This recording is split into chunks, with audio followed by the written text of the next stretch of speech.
Бул дүйнөдө күнөөкөр адамдар, деги эле Кудайдан коркпогон капырлар, кыямат күндөгү улуу сурак күндөн кийин алардын жазасын берүү үчүн тозок отуна ыргытылаарын баарыбыз эле жакшы билсек керек. Ал эми тозокко түшкөн күнөөкөр адамдар тозокто биротоло калып түбөлүк азапталышат. Бирок Аллах Таала кимди кааласа, ошол адамды түбөлүктүү тозок азабынан бошотуп, качандыр бир кезде куткарышы дагы мүмкүн. Бирок бул тозоктон кутулса болот экен дегендик эмес. Себеби дегенде бул жөн гана үмүт. Күнөөкөр адамдар сөзсүз түрдө жазасын алып, түбөлүктүү тозокто калып та калышы ыйык Куранда келет. Албетте, аныгын Аллах Таала өзү гана билүүчү. Жана кимди кааласа, ошону тозок отунан куткарышы мүмкүн. Бирок биз бүгүн тозоктон кутулуу же кутулбоо тууралуу сүйлөшө албайбыз. Анткени жараткан Аллах Тааланын мээрими төгүлүп кетип, тозоктон чыгарылган, тозоктогу эң акыркы адамдын тозоктон чыгаруу үмүтүн берген бир окуяны сөз кылабыз. Бул хадис сүйүктүү пайгамбарыбыз Мухаммад саллаллаху алейхи вассаламдан.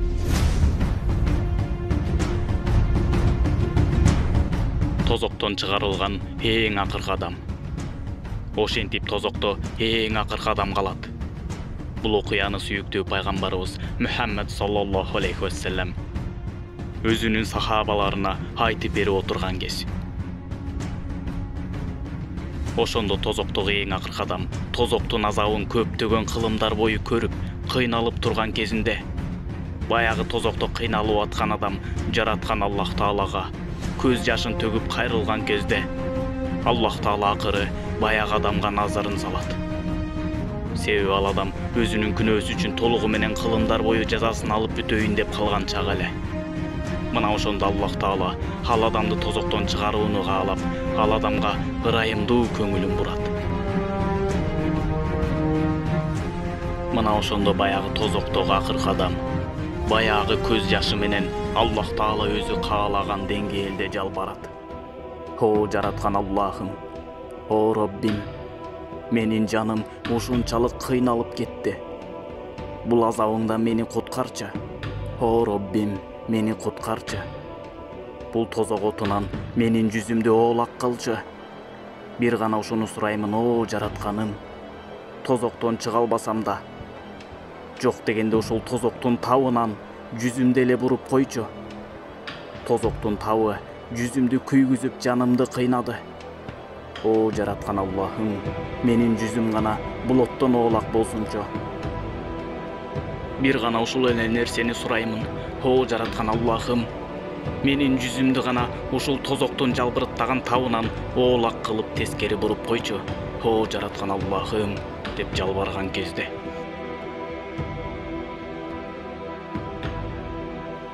Мына ошол кезде мээримдүү болгон Аллах ал адамды түбөлүк азаптан куткарып, үмүт берүүнү каалап, назарын сала мындай дейт. Эй адам, эгерде мен азыр сенин ушул сураганыңды берсем, жүзүңдү оттон тескери каратсам, мындан дагы башка суранычың болобу? Деп сураган кезде, баягы адам сүйүнүп кеткендиктен ого бетер шолоктуп ыйлап жиберди. Жок, мага башка эч нерсенин кереги жок. Эгерде менин жүзүм ушул оттон эле бурулса, менден өткөн бактылуу адам болбойт эле. О жараткан Аллахым, ушул оттон эле оолак кылчы менин жүзүмдү. Деп ушунчалык деңгээлде Аллах өзү каалагандай, Аллах Таала өзү каалап тургандай абалда жаратканына жалбарган кезде, Аллах Таала ошол адамдын сураганын берип, жүзүн жалындаган оттун табынан тескери буруп койду. Мына ошондо тозоктун жалындаган табынан баягы адамдын жүзү бурулуп, тозоктун табы артында калды. Мына ошондо жүзү оттон алыстап, баягы адамдын жүзү сергий түшкөн кезде, адамдын жүзү кою калаган жалындан бурулган кезде, сүйүнгөндүктөн дагы да ыйлап жиберди. Мен азыр кандай бактылуумун, о жараткан Аллахым.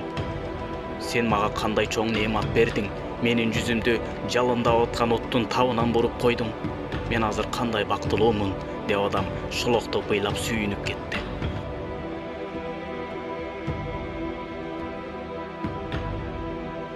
Мына карагылачы.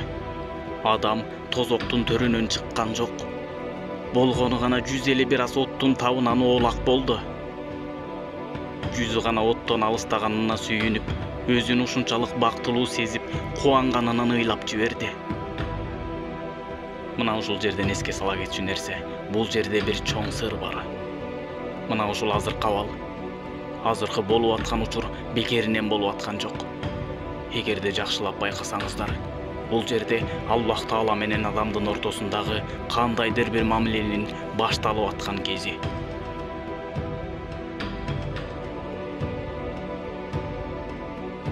Анткени Аллах Таала ушул нерсени каалады. Адамга кандайдыр бир жакшылык бергиси келип, тозоктогу адамды тозок отунан куткаргысы келип, адам тозокто жаткан жеринен ага көңүл бурду. Демек Аллах Таала адамга кандайдыр бир жакшы нерсени тартуулагысы келип турганын сезсек болот. Ошентип жараткан Аллах Таала баягы адамдын суранычын аткарып, анын жүзүн тозоктогу оттун табынан тескери бурган кезде, адамдын бети тозоктон бурулаар замат адамдын көзүнө жарыктык жалт эте түштү.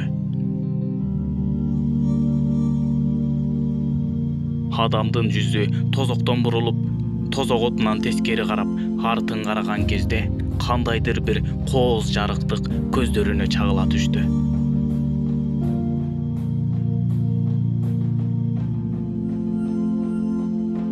Кандайдыр бир кооздуктун нуру жалт эте түштү. Адамдын көзү ал нурга чагылышкан кезде адамдын көзү уялып жалтана түшүп, бир саамдан кийин алдына жакшылап көзүн сүзүп караганда, бейиштин көз жоосун алган кооз эшиги көрүндү. Буга чейин мынчалык кооздукту көрбөгөн адам бейиштин эшигин көргөн кезде, "О Рабби, мени жакындатчы ушул жерге, о Аллахым, кандай гана салкын, кандай гана көлөкө, о жараткан, жакындатчы мени ушуга", деп жалбарып жиберди. Бейиштин босоогосундагы салкын көлөкө, көз уялткан жарык нурду көргөндө, адам таң кала суктанганына чыдабай, баягы берген уадасын унутуп коюп, "Жакындатчы мени ушуга, о жаратканым, жакындатчы мени ушул жарыктыкка", деп жалбарып жиберди. Мына ушул кезде жараткан Аллах Таала адамга карап, "Эй адам баласы, сен азыр мага уада бердиң го. Ушул эле каалоомду аткарсаң, мындан башка эч нерсе сурабайт элем деген уадаң кайда калды?" Чындыгында Аллах Таала баарын билет. Адам эмне дегенин, эмне деп айтаарын жана мындан ары дагы кандай болорун баарын жакшы билип турат. Бирок караңыздар, Аллах Таала адам менен сүйлөшүп, аны сынап аткан кези болууда. Бул өзүнчө бир керемет болуп аткан кез. Раббиси менен кулунун ортосундагы кандайдыр бир мамиленин башталышы. Раббиси менен кулунун ортосундагы мамиле болуп аткан учуру. Аллах ушул нерсени каалады, ошол нерсе болуп аткан кез азыркы учурда. "О Раббим, жакындатчы мени ушул жарыктыкка, о жараткан Аллахым, жанына эле жакын барайынчы", деп бейиштин босоогосуна жакындагысы келип, жалбарып жиберди. Дегенде Аллах Таала адамга карап, "Сенин берген уадаң кайда калды? Эй адам баласы, ушунун кантип болсун? Эгерде азыр сенин ушул көрүп турганыңа жакындатсам, дагы мындан башка нерсе сурайсыңбы?" Дегенде адам, "Жок, өзүңдүн улуулугуң менен ант ичем. Башка эч нерсе сурабайм. О Раббим, мындан башка эч бир нерсе сурабаймын. Болгону жакындатып эле койчу мени ушул кооз жерге", деп жаратканына жалбарып аткан кезде, Аллах аны дароо ошол жерге жакындатып койду. Баягы тозок алыстап артта калып, көлөкөсү салкын болгон жарыктыкка жакындап, бейиштин кире бериш босоогосуна туруп калды. Мына карагылачы, адам кандайдыр бир жакшылыкты көздөй жакындап келатканын, Аллах Таала адамга ушундай бир жакшылыкты көргөзгүсү келип турганын азыр сезип туюп турсак керек. Ошентип баягы адам тозоктон алыстап, бейишке жакындай баштады. Аллах Таала ал адамдын сураганын аткарып, бейиштин кирее бериш оозуна алып келип койду. Качан гана бейиштин оозуна келген кезде бейиштин оозундагы кооздуктарды, бейиштин аңкыган жыпар жыты келип атат. Бейиштин ичиндеги адамдардын бактылуу шыңгыраган күлкүлөрү угула баштады. Мөлтүрөгөн шаркырап аккан суулардын шырылдап аккан үнү угулуп турду. Ушул нерселерге чаңкап суусап турган баягы адам бейиштен келип аткан үндөрдү угуп, эстен тана эсин жоготкондой туруп калды. Бир маалда эсине келер замат анын ичине кирип кеткиси келип, жаратканга жалбаргысы келип кеткен кезде өзүнө келип, баягы берген убадасын эстеди. Жок, мага башка эч нерсенин кереги жок. Эгерде менин жүзүм ушул оттон эле бурулса, менден өткөн бактылуу адам болбойт эле. О жараткан Аллахым, ушул оттон эле улак кылчы менин жүзүмдү. Ушул жерин айтып берип аткан кезде сүйүктүү пайгамбарыбыз Мухаммад саллаллаху алейхи вассалам жылмайып күлүп турду. Баягы адам, эгерде ушул жерге жакындатып эле койсоң, башка эч бир нерсе сурабаймын деген убадасын эстеп, бир саамга чейин унчукпай турду. Байкуш адам дагы сурайын десе, баягы берген убадасы бар. Ичинен бейишке суктанып, араң эле турат дейт. Ошентип баягы адам Аллах Таала өзү каалаган мөөнөткө чейин унчукпай турду дейт, башын жерге салып. Хадистин ушул жерине келгенде сүйүктүү пайгамбарыбыздын жүзүнө жылмайуу келди. Сахабаларына жылмайып күлүп айтып берип аткан кез. Бейиштин сыртында турган адам бейиштин ичине кирип көргүсү келип, аябай сурагысы келип араң турат дейт, унчук албай. Босогодо сагаалап, улаан башты жерге салып, кантсе да адамдык сапаты бар экени байкалып атат дейт. Баягы убадасына туруп, байкуш унчукпай турганына дагы Аллах Таала боору оруп пендесине ыраазы болуп кеткен абалга чейин үн катпай унчукпай турган кезде Аллах Таала бейиштин эшигин ачып жиберди.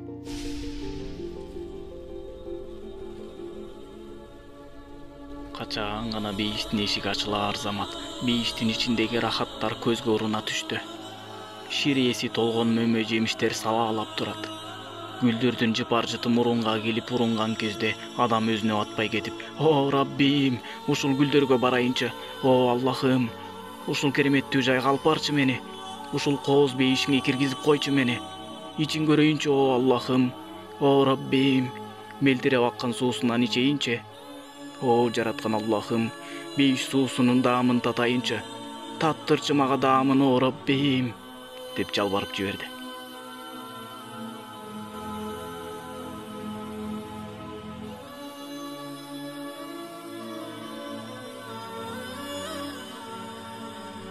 Ошондо жараткан Аллах Таала адамга карап, "Эй адам, азыр эле сен мага убада бердиң го. Мындан башка эч нерсе сурабаймын" деп. "Эх адам баласы, сен кандай немесиң?" дегенде, "О Раббим, убадам бар. Мен ошондой деген, бирок о Раббим" деп сөз табат экен адам баласы. Ушул жерин айтып берип атып, жылмайып күлгөн дейт сүйүктүү пайгамбарыбыз Мухаммад саллаллаху алейхи вассалам. "О жараткан Аллахым, бир гана ушул нерсени сураймын. Ушул эле жерге киргизип койчу мени, о Раббим. Ушунча жараткан нерселериңдин арасынан эң бактысызы кылбачы мени, о жараткан Аллахым" деп жалбарып жиберет. Ошондо Аллах Таала кайрадан адамга жылуу мээрими менен карап, "Эх адам баласы, сен кандай гана убадаңа турбаган немесиң? Киргире кой" деп уруксаат берип бейишке киргизген кезде, бейиштин ичи толуп турганын көрүп, босоогодон кирип эле туруп калат. Батын албаган сыяктуу кысынып туруп калганда, Аллах Таала адамга карап, "Эй кулум, эмне туруп калдың? Келсеңчи берирээк, төргө өтсөңчү" дегенде, "О Раббим, баардык жай адамдарга толуп турат го. Кайсыл жагын өтсөм болот? Мага орун барбы?" "Эй кулум, толуп турса тартынып туруп калбай сурасаңчы менден, эй адам баласы. Сен бейиште турасың го. Бул бейиште сураганыңдын баары бериле турган жай. Дегенде, о Раббим, босогодо туруп калдым, мага жай бере салчы, о Раббим, деп өзүңө чакан жай сураган кезде Аллах Таала адамга карап, эгерде мен азыр сага дүнүйөнүн көлөмүндөй, мурдагы сыноо жашоодо жашап жүргөнүңдөй жер планетасындай жай бере салсам, ошондо ыраазы болосуңбу? Деген кезде баягы адам таң калаарын билбей же сүйүнөөрүн билбей туруп калган адам, о Раббим, ошончолук чоң жерди жалгыз башыма бересиңби? Же бул кандай, о Раббим? Же бул мен сөзүмө турбаганым үчүн, берген сайын кайра дагы деп сурай бергеним үчүн мазактап айтып жатканыңбы, о Раббим? Мени кечире көрчү, о Раббим, деп кызыктай болуп кеткен кезде, жок, эй адам баласы, мен эч убакта өзүм жараткан кулдарымды мазактап күлбөймүн. Бирок эгер мен бир нерсени каалаган болсом, ал нерсени ишке ашырууга кудуретим жетет. Деп адамга бейиштен жердин көлөмүндөй болгон чоң жай берип туруп, эми айткын, эмне менен толтургуң келет? Ушул жайыңды эмне менен толтурууну кааласаң, ошону айткын. Деген кезде адам уккан кулагына ишенбей, оюна келгендин баарын катары менен сурап чыкты. Аллах Таала ал адамдын эмне сураса ошонун баарын ошол заматтароо жаратып берип коюп атты. Бир убакта баягы адамдын каалаган нерселери түгөнүп дагы калды. Эмне сураарын таппай дагы калды. Дагы эмнени кааласы улут экенин таппай, ойлогон ойлоруна, көксөгөн көксөөсүнө, кыялданган кыялына, эмнени кааласа ошонун баарына жетип, дагы да эмне сураарын таппай калган кезде, Аллах Таала адамга жылмайып карап, эй адам баласы, эмне болду, ушул элеби? Сен жалган дүйнөдө жашап жүргөн кезиңдеги эле кыялдарыңа жетип алып, дагы эмне сураарыңды өзүң да таппай калдың го? Бул бейиштин кереметтери, сыйлыктары түбөлүккө түгөнбөй турган жай эмеспи? Бул бейиште сен түбөлүк калсаң дагы, бул жердин сыйлыктарын, бул жердин кооздуктарын, бул жердин кеңдигин кыдырып бүтө албай турган жай эмеспи? Сурасаңчы дагы бир нерсе. Мына бул нерселерди сурасаңчы, деп адам өмүрү көрбөгөн нерселердин ар бирин эсине салып аткан кезде, баягы адам, ооба ушуну, мына ушуну каалайм деп аткан кезде Аллах Таала, эй адам баласы, бейиште сен көрө элек мына ушундай да рахаттар бар, деп Аллах Таала гүлдөрдүн арасынан хур сулуу кыздарды жаратып, мына ушундан сурасаңчы, дегенде, о Раббим, ооба мына ушуну каалайм, о Раббим, ушуну каалайм, деп атканда жараткан Аллах Таала кайрадан адамга карап, эй адам баласы, билесиңби, бул көргөндөрүң бейиш жыргалынын башталышы гана эмеспи? Сен эми бейиш жыргалдарын түбөлүк жүрүп кыдырсаң да татып бүтүрө албайсың. Менин сага берчү сыйлыктарым али алдыда. Ал эми азыр болсо бере турган дагы бир чоң сыйлыгым бар. Деген кезде адам, о Раббим, мага ушулар эле түбөлүк жетиштүү болмок да. Мындан артык дагы кандай сыйлыгың болушу мүмкүн, о Раббим? Дегенде Аллах Таала адамга карап, о менин сүйүктүү кулдарым, менин силерге берүүчү сыйлыгым али көп. Эми мен силерге эч убакта ачууланбаймын. Эми силер менин мээримиме түбөлүккө бөлөнүп каласыңар. Эми силер ушул бейиштен чыкпас, өлбөс болуп түбөлүккө жашап кала бересиңер.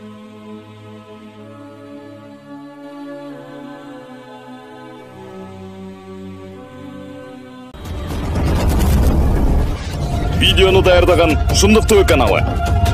Ал эми бул видеого лайк басып, каналга катталганыңыз үчүн сизге терең ыраазычылык.